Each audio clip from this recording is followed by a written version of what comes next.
Assalamualaikum dan selamat sejahtera. Ketemu lagi kita dalam rancangan Borak Hangat minggu ini. Nama saya Nur Maisayanti binti Yusri 10 DAP 18F207 yang merupakan pengacara anda pada hari ini. Tajuk yang akan kita kupaskan pada hari ini ialah kegilaan permainan TikTok di kalangan masyarakat. Seperti biasa, kita tak akan keseorangan dan kita akan mengupas isu ini bersama tetamu khas kita. Apa yang istimewa pada hari ini, kami bawakan 4 orang tetamu kita bagi mengupas isu ini dengan lebih lanjut, iaitu Cik Amani, Cik Fauzan, Cik Zahirah dan Cik Syahirah. Terima kasih kerana sudi meluangkan masa bersama-sama kami pada hari ini. Isi-isi penting yang akan dikupas tetamu khas kita sebentar lagi ialah faktor, kesan baik, kesan buruk dan cara motivasi. Okey, apakah faktor-faktor yang menyebabkan kegilaan TikTok dalam kalangan masyarakat? Silakan Cik Mani. Okey, terima kasih diucapkan kepada pengacara kerana menjemput saya hari ini untuk membincang ataupun mengulaskan isu dalam rancangan Borak Hangat minggu ini. Okey, terima kasih sekali lagi pengacara. Okey, nama saya Farah Amani binti Abdul Rahman, 10 DIB 18F2021. Okey, hadirnya saya di sini untuk mengulas isu kegilaan permainan TikTok di dalam kalangan masyarakat. Okey, menjawab persoalan pengacara, apakah faktor-faktor berlakunya kegilaan permainan TikTok dalam kalangan masyarakat? Okey, faktor pertama berlakunya kegilaan permainan TikTok dalam kalangan masyarakat ialah yang pertama, mereka ingin mengikut trend terkini. Okey, mereka ingin mengikut trend terkini. Okey, mengikut trend terkini dengan cara mereka melihat pelbagai orang kata challenge di aplikasi TikTok dan mereka ingin ikut. Contoh di paparan adalah contoh salah satu trend ataupun challenge yang hangat di aplikasi TikTok. Okey, faktor kedua ialah mereka menginginkan perhatian. Okey, macam mana berlakunya mereka menginginkan perhatian ialah banyak cara untuk anak muda ataupun orang lain menunjukkan bakat di aplikasi TikTok. Seperti menunjukkan bakat melukis ataupun menari. Akan tetapi segelintir masyarakat ataupun segelintir anak muda menggunakan aplikasi TikTok ini, pengacara, menggunakan aplikasi TikTok ini dengan cara salah, iaitu mereka mengupload video-video yang tidak sepatutnya ataupun video yang tidak senonoh di aplikasi TikTok, menyebabkan mereka mendapat view ataupun like yang tinggi. Dengan cara ini mereka dapat meraih perhatian. Okey, faktor yang ketiga ialah ketagihan penggunaan gadget. Okey, apabila faktor pertama dan faktor kedua itu berlaku, saya tidak langsung faktor ketiga juga berlaku kerana apabila mereka terlampau seronok melihat like ataupun view yang tinggi bila mereka mengupload satu video, mereka akan rasa untuk nak lagi post video-video. Jadi apabila mereka berperasaan begitu, mereka setiap hari mereka akan nak saja upload. Satu hari pun mereka boleh menghabiskan berjam-jam di hadapan handphone. Faktor yang keempat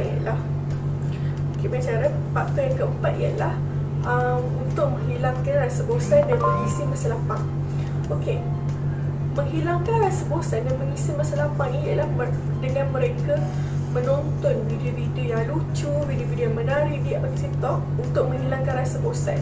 Ialah sekarang ni kan musim PKP, kita hanya duduk di rumah saja. Ialah sudah jemu bermain Facebook ataupun sudah jemu bermain Instagram. Jadi mereka beralih ke aplikasi TikTok dengan menonton pelbagai video-video menarik dan lucu di aplikasi TikTok. Mereka juga yang bosan dengan rutin harian mereka juga boleh mengupload video-video mereka di aplikasi TikTok untuk menghilangkan rasa bosan. Okey, itu saja faktor-faktor daripada saya, ya pengacara. Sekian, terima kasih. Ya, betul, itulah faktor-faktor yang sering menjadi kegilaan TikTok dalam kalangan masyarakat kita pada hari ini. Seterusnya, kesan baik dan kesan buruk, silakan Encik Fauzan dan Cik Zahirah. Baik, pertama sekali saya ingin mengucapkan jutaan terima kasih kepada pengacara kerana menjemput saya dalam rancangan Borak Hangat minggu ini. So itu saya memperkenalkan diri saya. Nama saya Muhammad Fauzan Najmi bin Abdullah, nombor matrik 10 DIB 18F2064. Baik, terima kasih sekali lagi kerana menjemput saya sebagai tetamu undangan pada hari ini. Baik, untuk menjawab persoalan Cik Maisarah tentang kebaikan-kebaikan ataupun kesan baik penggunaan TikTok kepada masyarakat. Sebelum saya pergi lebih lanjut tentang kesan baik TikTok, saya nak berkongsikan kepada semualah bahawa 2018 statistik menunjukkan bahawa pengguna di TikTok dalam kalangan rakyat Malaysia sebanyak 4 juta orang. Jadi saya yakin dalam 4 juta itu kesemua mereka menggunakan TikTok dengan cara yang betul lah, walaupun ada setengah menggunakan TikTok untuk ke arah yang tidak sepatutnya. Tapi hari ini saya akan berkongsikan kepada para penonton sekalian tentang kesan baik penggunaan TikTok. Baik, kesan pertama yang boleh kita lihat daripada penggunaan TikTok ini, yang pertama, kita boleh menambah rakan baru. Macam mana kita dikatakan jumpa kawan baru ni? Baik, contoh macam saya gemar untuk menonton video tentang kewangan, tentang perniagaan. Jadi saya akan mencari di TikTok itu kreator ataupun orang kata user yang banyak berkongsikan pengalaman ataupun info-info tentang perniagaan, kewangan. Bila saya komen di posting tu ataupun di video mereka, jadi mereka akan menjawab komen-komen ni lah para pengguna yang lain.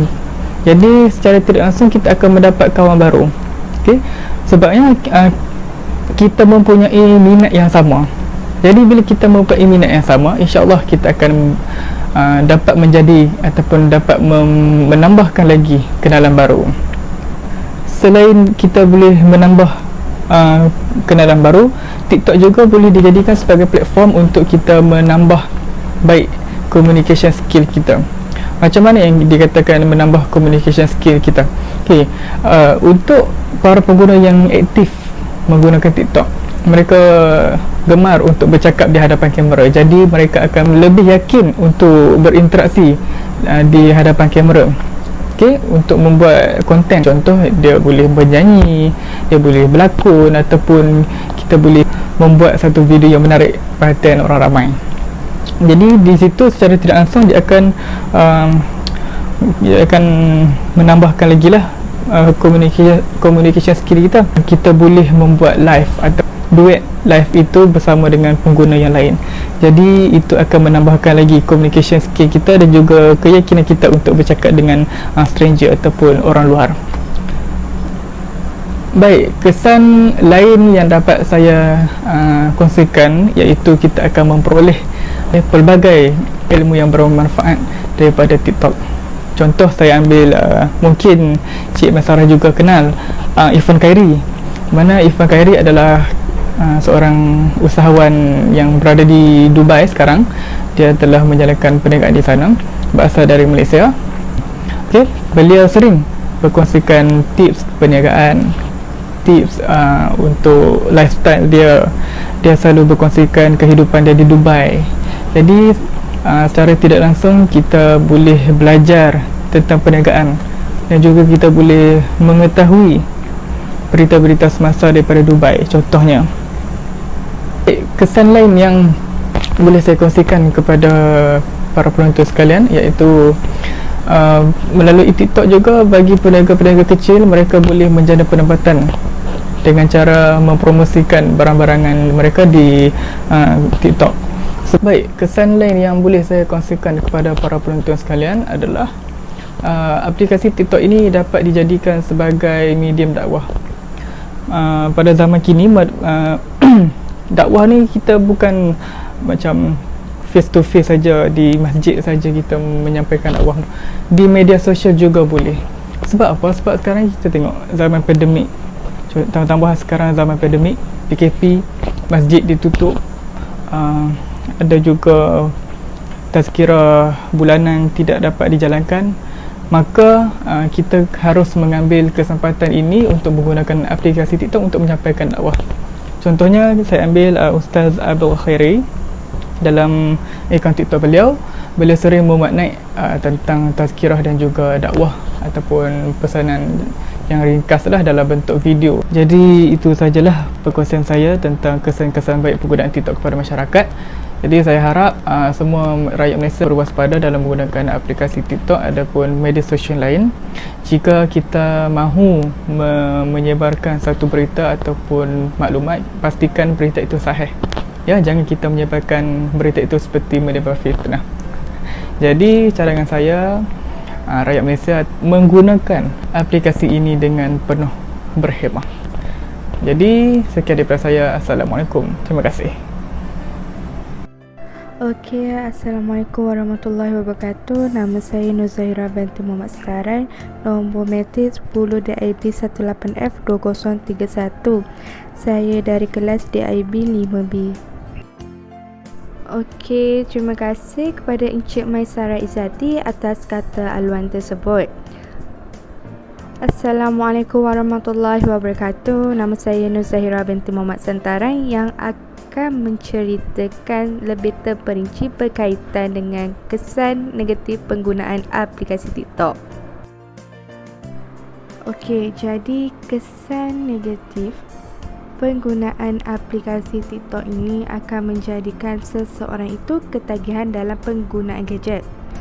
Hal ini dikatakan demikian kerana seperti yang kita tahu, aplikasi TikTok ini mempunyai pelbagai jenis konten ataupun kandungan video.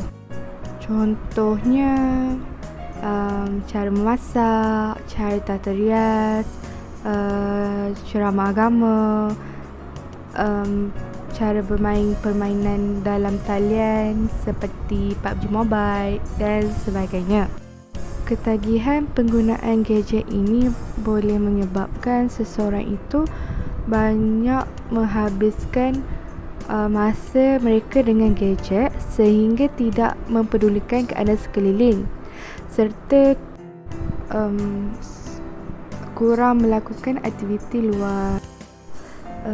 Okey, walau bagaimanapun keadaan ini akan menyebabkan seseorang itu mengalami the Google effect. Okey, hal ini kerana otak kita sekarang ini kurang menyimpan maklumat kerana adanya platform Google. Okey, selain daripada itu, kesan penggunaan aplikasi TikTok ini juga adalah menyebabkan seseorang itu kurang perasaan malu dan nilai kemanusiaan dalam diri.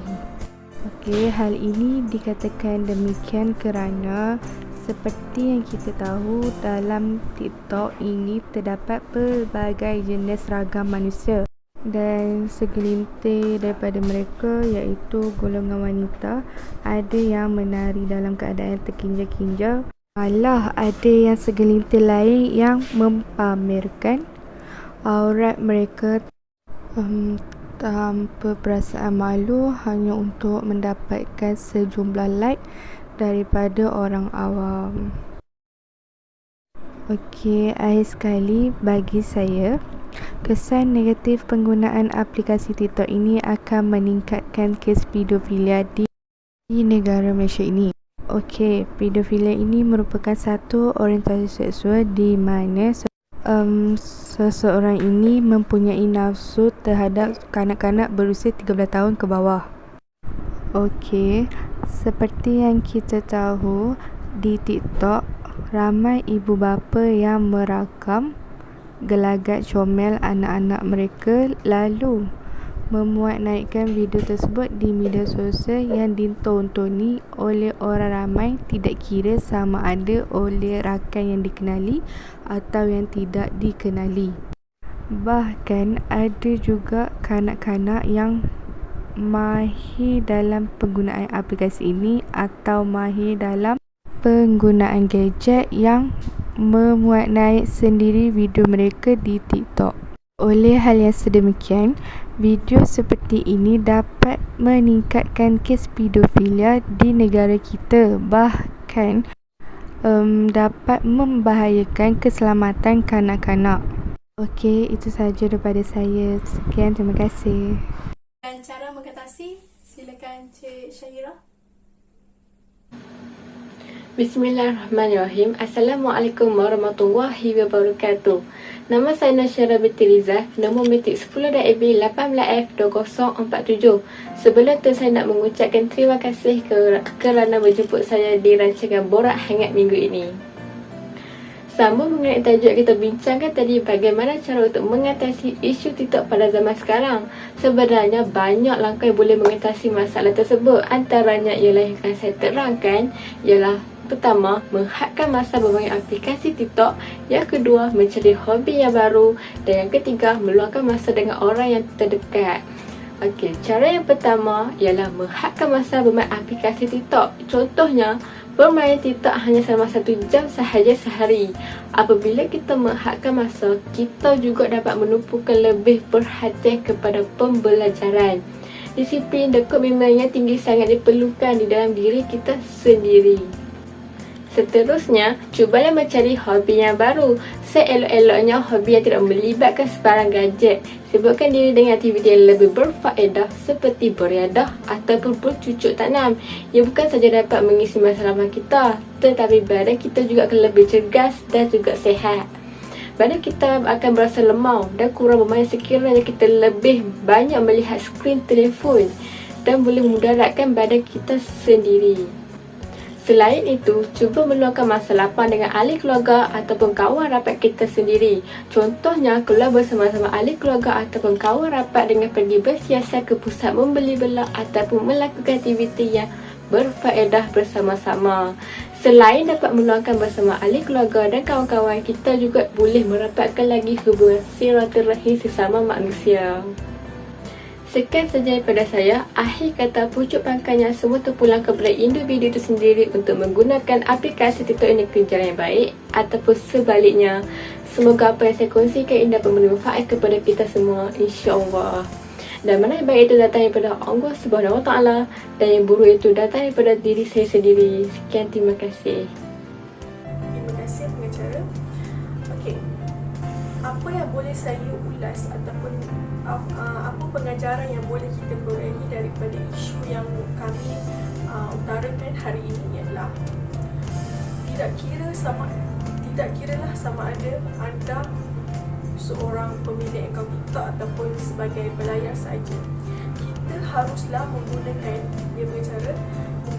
aplikasi TikTok ini secara berhemah kerana rangkaian aplikasi TikTok ini boleh diakses kepada pelbagai lapisan usia penonton. Jadi, apabila kita mengupload ataupun apabila kita kongsikan video ataupun perkara yang tidak sepatutnya di aplikasi online seperti ini, jejak digitalnya terus kekal. Terima kasih pengacara. Terima kasih.